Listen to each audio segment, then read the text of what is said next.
안녕하세요. 계획대로라면 올가을에 식을 올렸을 30대 예비신부입니다. 하지만 이제 예비신부라는 호칭은 쓸 수 없겠네요. 올가을에 식을 올릴 일은 없게 되었거든요. 솔직히 동거까지 시작한 마당에 파혼을 결정하기가 쉽지만은 않았어요.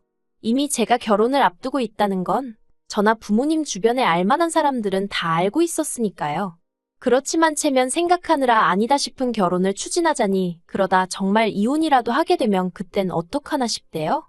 그래서 여러 가지로 복잡하지만 파혼으로 마음을 굳혔습니다. 일단 제 이야기를 조금 해보자면 저는 중학교까지는 한국에서 다니다가 사업을 하시는 부모님을 따라 미국으로 이민을 왔어요. 그래서 고등학교와 대학은 미국에서 나왔고 이후로 뉴욕에서 회사를 다녔습니다. 하지만 시간이 흐를수록 한국에 대한 그리움이 커졌고 그래서 부모님과 상의 없이 한국 내 직장을 알아보기 시작했어요. 그리고 운 좋게 미국에서의 경력을 인정받아 나쁘지 않은 조건으로 한국에 있는 회사로 이직을 하게 되었지요. 부모님과 떨어져 지낼 것이 마음에 걸리긴 했지만 정작 부모님은 한 번뿐인 인생이니 이제 네 뜻대로 살아보라며 응원해 주시대요. 그래서 덕분에 조금은 편안한 마음으로 한국으로 돌아올 수 있었어요.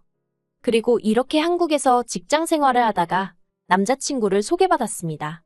직장 상사의 소개였기 때문에 내키지 않아도 나갈 수밖에 없는 자리였어요. 미국이었다면 당연히 싫다고 했겠지만요. 하지만 인연이긴 인연이었는지 남자친구도 저도 서로 호감을 느꼈고 이후로 얼마 지나지 않아 바로 사귀는 사이로 발전했습니다. 남자친구는 저와 마찬가지로 직장을 다니는 평범한 회사원이었어요.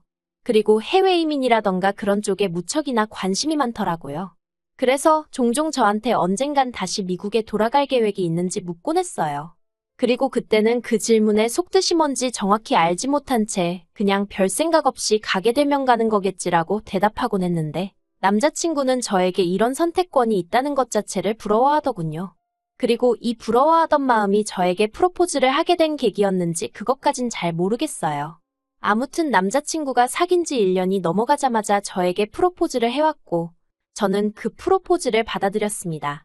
사실 아무리 부모님과 매일같이 연락하고 왕래를 했어도 마음 한켠으론 늘 먹먹한 그리움이 있었던 차에 남자친구와 결혼을 하면 한국에도 제 가족이 생기는 거잖아요. 그리고 그 가족에 대한 기대가 컸던 게 프로포즈를 받아들인 결정적인 이유기도 했네요. 미국에 계신 부모님께 교제 중인 사람이 있다는 건 진작에 말씀을 드렸었기에 프로포즈를 받았다는 이야기를 꺼냈을 땐 두 분 다 그렇게 놀라진 않으셨습니다. 오히려 저 혼자 서울에서 사는 게 늘 마음에 걸렸는데 이제 한시름 놓았다고 표현하시더라고요. 그리고는 뭐 하나 정해진 게 없는 상황이었는데도 불구하고 당신들 사위 될 사람이 어떤 사람인지 빨리 보고 싶으시다며 한국에 오셨지요. 그런데 문제는 어머니가 남자친구를 별로 탐탁치 않아 하시더라고요. 아무래도 서로 조건이 너무 다르다면서요. 그리고 솔직히 그건 사실이었습니다. 남자친구 한 사람만 놓고 보자면 직장도 안정적이고 성격도 좋았는데 남자친구의 재정 상황은 그렇지 못했거든요. 남자친구는 저보다 적기는 했어도 한 달에 400 이상을 벌고 있었고 저는 그 정도면 나쁘지 않다고 생각했어요. 연애하는 동안 데이트 비용도 남자친구가 육제가 사정도 내고 있었으니 남자친구 형편이 빠듯할 거라곤 상상도 못했고요. 그런데 막상 결혼 이야기가 나온 이후로 신혼집이나 혼수와 같은 이야기를 나누게 되면 자꾸 자리를 피하거나 다른 이야기로 주제를 돌리는 거예요. 그래서 결국 제가 남자친구에게 단도직입적으로 물었습니다. 모아둔 돈이 없는 건지 아니면 내가 알아야 할 게 있는 거냐고요. 그리고 듣게 된 사실은 충격적이었습니다. 일단 남자친구는 모아둔 돈이 6천 정도 있었는데 당시 남자친구가 이미 직장 생활을 한 지 거진 10년 차였거든요. 그래서 제가 1년에 1,000만 원도 못 모은 거냐고 물으니 자기가 여기저기 돈 들어갈 곳이 많았답니다. 학자금 대출도 갚아야 했고 차도 샀고. 하지만 그렇다고 해도 뭔가 납득이 되질 않더라고요. 한국은 미국에 비하면 학비도 저렴한 데다가 남자친구는 2년제 대학을 나왔다고 했으니까요. 그리고 차도 무슨 얼마나 비싼 외제차도 아니고 그냥 국산 소형 SUV였습니다. 그래서 제가 남자친구에게 정말 그게 다냐고 몇 번을 되물었어요. 그랬더니 사실은 부모님께서 살고 계신 곳이 반월세인데 그 월세를 남자친구가 계속 내드리고 있었답니다. 밑에 있는 하나뿐인 여동생 용돈도 주고요. 그리고 그 이야기를 들었을 땐 솔직히 너무 어이가 없었어요. 그렇지만 남자친구가 말하길, 이걸 제가 이상하게 받아들이는 이유는 제가 미국물을 먹어서 그렇답니다. 한국에선 이게 너무나 당연한 거래요. 자기가 장남이니까 부모님도 챙기고 동생도 챙겨야 한다면서요. 그리고 저도 기억을 더듬어 보니 친가나 외가족 부모님이 돌아가시기 전까진 저희 부모님이 잘해드렸던 기억이 나대요. 주말마다 모시고 나가서 외식하고 그런 기억들이요. 그래서 정말 제가 미국 문화에 익숙해져서 거부감을 느끼는 건가 싶었습니다. 단지 남자친구뿐만이 아니라 한국에 있는 사람들은 다 그렇게 사는가 보다 싶었지요. 하지만 저희 어머니께선 제 이야기를 들으시곤 지금 시절이 어떤 시절인데 저희 남자친구 부모님이 무슨 꼬부랑 할머니 할아버지도 아니고 한참 자리 잡아야 하는 자식한테 돈을 뜯어가느냐고 이상하다며 결혼하지 말라고 하시대요. 그런데 왜인지 제 눈에 뭐라도 씌었던 건지 그런 어머니의 말씀에도 불구하고 남자친구하고 도저히 헤어질 수가 없었습니다. 저희 어머니 말씀대로라면 문제가 있는 사람은 남자친구 부모님이지 남자친구가 아니었으니까요. 그리고 그렇게 생각을 하기 시작하니 남자친구의 부모님으로부터 남자친구를 지켜줘야겠다는 말도 안 되는 생각까지 하게 되었네요. 그리고 자식 이기는 부모 없다는 말처럼 이런 딸의 고집을 꺾지 못한 부모님께선 남자친구에게 딱 하나만 당부한다 하셨습니다. 혹시나 저와 남자친구 부모님이 부딪히게 되면 무조건 제 편을 들어주라고요. 그리고 남자친구는 자신만만하게 그러겠다며 저희 부모님에게 몇 번이나 확답을 드렸어요. 그래서 저희는 결혼 이야기를 계속해서 추진해 나갈 수 있었고요. 그런데 저희 부모님이 한국에 오셔서 저를 위해 해주신 일은 그게 다가 아니었습니다. 결국 저희 결혼을 허락하신 부모님께서는 온 김에 일단 해줄 수 있는 건 다 해주시고 가시겠다며 제 앞으로 작은 아파트도 한 채 사주고 가셨으니까요. 사실 남자친구가 모은 돈에 제가 모은 돈을 다 더해도 대출을 받지 않으면 어디 전세나 가야 할 상황이었는데 생각지도 못한 집이 생겨서 여러 가지로 숨통이 트이는 듯 했어요. 남자친구도 이 정도는 기대도 안 했는데 너무 좋다고 난리도 아니었지요. 그리고 저는 마침 전세 계약도 끝나가던 차였기에 부모님이 사주신 아파트로 먼저 이사를 했어요. 원래는 남자친구 자취방 계약 기간이 끝날 때까지 기다렸다가 같이 이사를 들어올까 하는 생각도 하긴 했는데 그러면 제가 지낼 곳이 몇 달 정도 붕 뜨는 상황이었거든요. 물론 고시원 같은 곳을 들어가려면 들어갈 수도 있었겠지만 그럼 제 짐은 다 어디다 보관을 할 것이며 아무튼 그것도 보통 일이 아니더라고요. 그리고 무엇보다도 결혼식을 앞두고 한 푼이라도 더 모아도 시원찮은 판국에 쓸데없이 헛돈을 쓰고 싶진 않았습니다. 그래서 제가 먼저 이사를 했어요. 그런데 제가 이사하고 얼마 되지 않아 남자친구가 자기도 아파트로 들어오겠다 했습니다. 반지하에서 생활하는 게 지긋지긋하다면서요. 그리고 결혼 이야기까지 오고 가고 실제로 신혼집으로 쓰라고 사주신 집인데 못 들어오게 한다는 건 말이 안 되잖아요. 그래서 그러라고 했습니다. 한마디로 번갯불에 콩 구워 먹듯 얼결에 결혼 전에 동거를 하게 된 거죠. 그런데 동거를 시작하고 2주쯤 되었을 때 남자친구 어머님으로부터 연락을 받았습니다. 이번에 당신 형제들이 서울에 있는 병원에서 검진을 받으러 올라오는데 그때 저를 소개시키고 싶으시다고요. 저는 솔직히 결혼식 당일에 뵙게 될 줄 알았고 그거면 충분할 거라고 생각했는데 어머님이 갑자기 그런 말씀을 하시니 당황스럽더군요.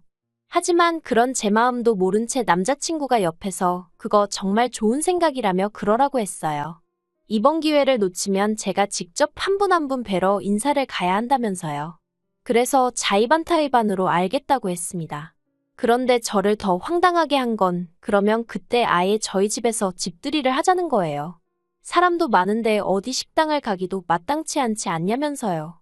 그리고 이번에도 남자친구가 나서서는 인사도 드리고 집들이도 해버리고 일타이피라나 어쩐다나 하도 설레발을 쳐서 그렇게 하게 되었네요. 그리고 그 집들이가 어떻게 보면 제가 남자친구와 파혼을 결심하게 된 결정적인 사건의 시작점이었습니다. 사실 집들이라는 게 저희 집이 이렇게 생겼습니다 하고 보여드리고 식사 한 끼 하면 되는 자리잖아요. 그래서 정리가 미처 끝나지 않은 개인적인 물건들은 안방이나 적당한 곳에 일단 넣어뒀거든요. 그런데 약속 당일날 약속 시간보다도 일찍 도착하신 어머님 아버님을 비롯하여 8분의 어른들이 더 몰려왔습니다.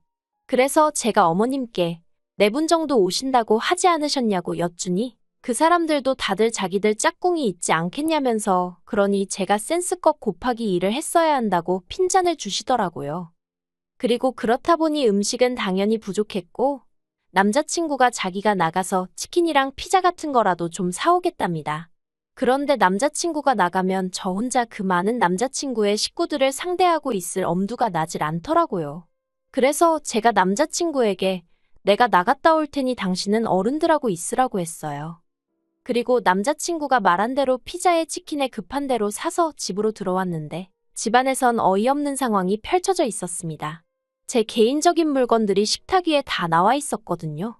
화장품부터 시작해서 포장도 뜯지 않은 향수에 부모님이 사다 주신 그릇 그리고 가방까지 전부 다 제가 나중에 쓰려고 혹은 아까워서 뜯지도 못하고 둔 하나같이 저에겐 소중한 물건들이었어요. 속에서부터 화가 끓어올랐지만 최대한 감정을 억제하며 제가 이게 왜 다 나와 있냐고 남자친구에게 물었습니다. 그랬더니 오히려 남자친구가 목청을 높이면서 어이없는 소리를 하대요.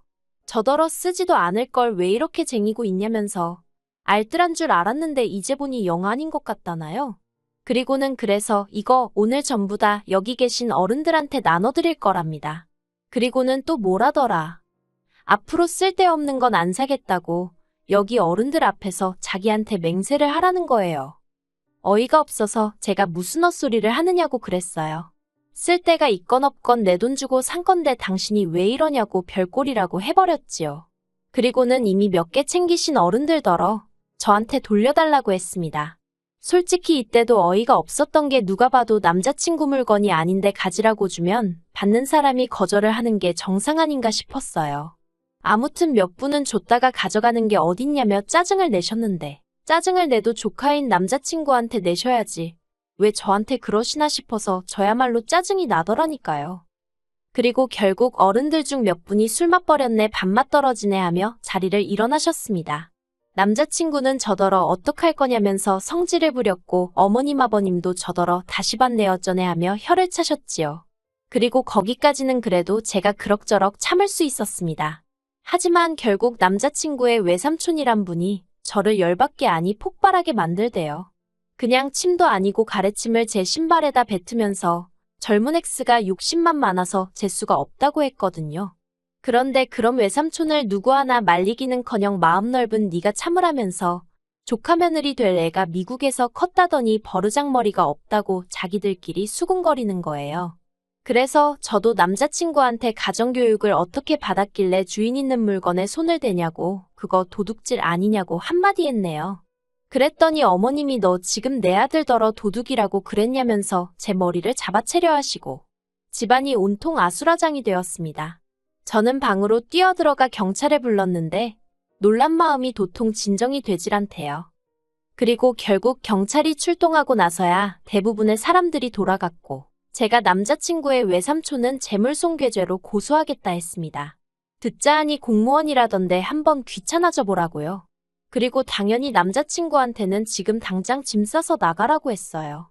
그랬더니 남자친구가 저더러 너무 감정적으로 나오지 말라면서 이럴 때일수록 이성적으로 논리적으로 이야기를 해야 한다나요?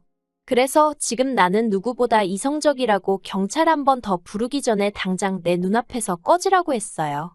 그러자 남자친구도 제가 한 번 내뱉은 말은 무조건 지키는 성격인 걸 알아서인지 그때부턴 무릎까지 꿇고 싹싹 빌대요. 그렇지만 제가 눈길도 안 주니 결국 짐 싸서 무슨 도살장 끌려가는 소마냥 나갔습니다. 그리고 그 이튿날부터 지금까지도 남자친구는 저더러 자기가 잘못했다며 다신 이런 일이 없게 하겠다는 헛소리를 하고 있어요. 제가 원하면 다시는 그 친척들 아무도 안 보고 살아도 된다면서 자기만 좀 받아달라고요. 그런데 그 피가 어디 가나요? 그냥 생각할수록 남자친구니 뭐니 해서 낭비한 제 시간이 아까워서 열받아 죽겠어요. 어머님 말 안 듣고 고집 피워서 이런 수모를 겪었나 싶기도 하고 당장 식장이며 뭐며 이것저것 예약해 놓은 게 많은데 그나마 다행이라고 해야 할지 제가 집을 해오게 되면서 비교적 자질구레한 일들은 다 남자친구가 했거든요. 지 돈으로 예약금 걸고 했으니 그거 몇 푼이라도 건지려면 지가 다 전화 돌리고 해야 할 건데 얼마나 귀찮아할지 안 봐도 눈에 선합니다. 그냥 여러 가지로 짜증이 나는데 똥 밟은 셈 쳐야겠죠? 그래도 청첩장 돌리기 전이라서 얼마나 다행인가 싶고, 오죽하면 이런 집들이를 하게 만들어준 남자친구 부모님이 고맙기도 하네요. 이 꼴을 결혼식까지 올리고 나서 봤다고 생각하면 막막하잖아요. 아무튼 또 누굴 만나서 결혼을 하고 이런 건 지금 생각도 못 하겠고요. 그냥 이 정도에서 끝났으니 다행이다 감사하다 생각해야겠습니다.